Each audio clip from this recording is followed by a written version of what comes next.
Having a can of baked beans on standby in the pantry is always very convenient, but have you ever tried to make baked beans from scratch?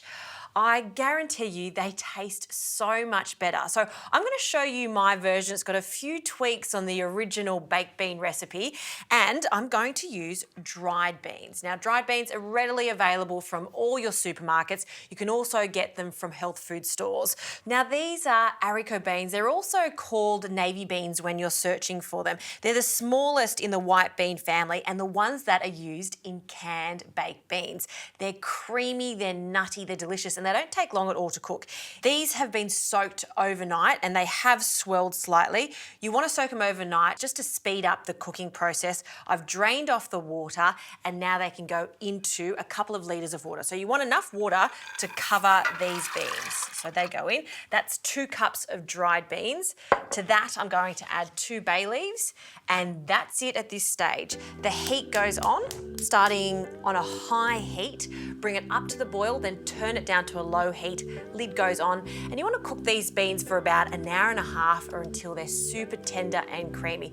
Keep an eye on them. Some beans take a little longer to cook. Now, of course, if you want to cut out this stage, you can. You can just use 2 cans of white beans, but I prefer doing it the classic way.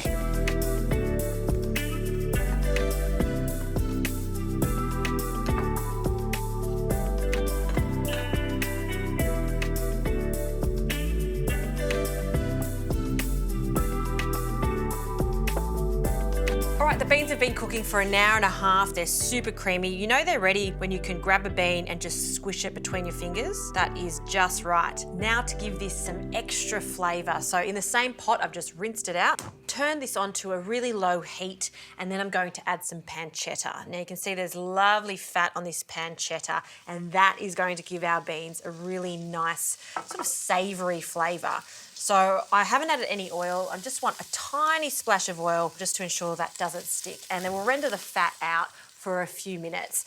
Now, this is totally optional. If you want to make this 100% vegetarian, then just leave this step out. There's still loads of different flavours. I kind of like that breakfasty smoked flavour from that pancetta. You can also use bacon if you like. Give that a bit of a mix. While that's cooking, I'm just going to prepare a little bit of corn flour. Now this is just a teaspoon of corn flour, and this is going to thicken it. You know how canned baked beans have that thick style sauce? It's because they've added a starch like corn flour. So a splash of warm water, just with a spoon, I'll give that a mix. And that goes in at the very last minute. So we'll pop that to one side. I'll prepare some stock, so just a hint of stock powder into some warm water, about a cup, and I'll add about half a teaspoon of this stock powder. Give that a mix. This is also going to season the beans, so it is salty already, so you don't need to add too much salt to the beans. You would have noticed I didn't season the beans while it was cooking. There's a reason for that. If you do that, it really affects the way that they're cooked and they won't become as creamy. So whenever you're making beans like this, season after they're cooked. All right, this is looking very nice. To this, we're going to add some tomato paste, some spices. I've got some paprika, some garlic powder and onion powder. It smells fantastic. In with the stock.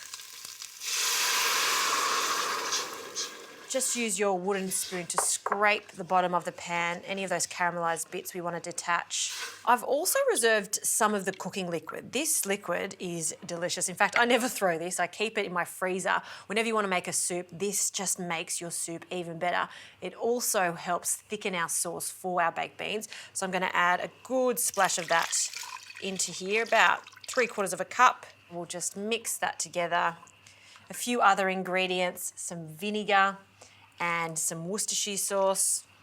The all-important sugars that really gives it that lovely sweetness. So I have a combination of brown sugar and a hint of ketchup or tomato sauce. So this is just coming back up to the boil now. It smells great. So in with our beans. Bay leaf can also go in. It's going to flavour it. We're just going to fold the beans through this delicious liquid. Now this is going to cook for about 10 to 15 minutes. You can even take it up to 20 minutes. And at the last minute, I'm going to thicken it with our corn flour.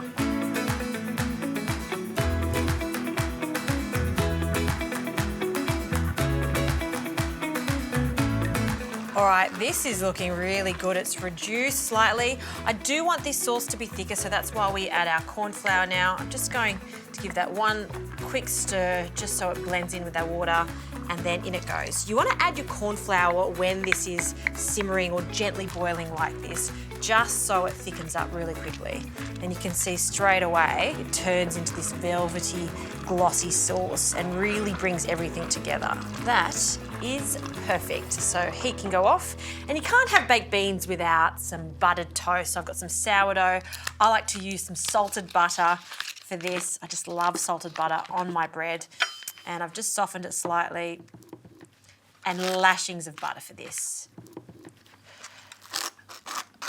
Of course, before you serve your baked beans, do have just a little taste just to make sure the seasoning's correct, particularly that sauce.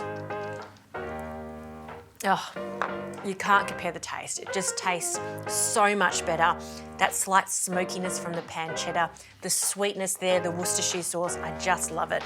All right, let's plate this up. A few spoonfuls of our homemade baked beans onto our toast. This is just good as is, but if you want to take it even further, simple poached egg on top would be just perfection. There you go. Baked beans. If you haven't made them at home before, do it. You will feel so accomplished. Big batch of this, store them in the freezer. You've got baked beans whenever you want.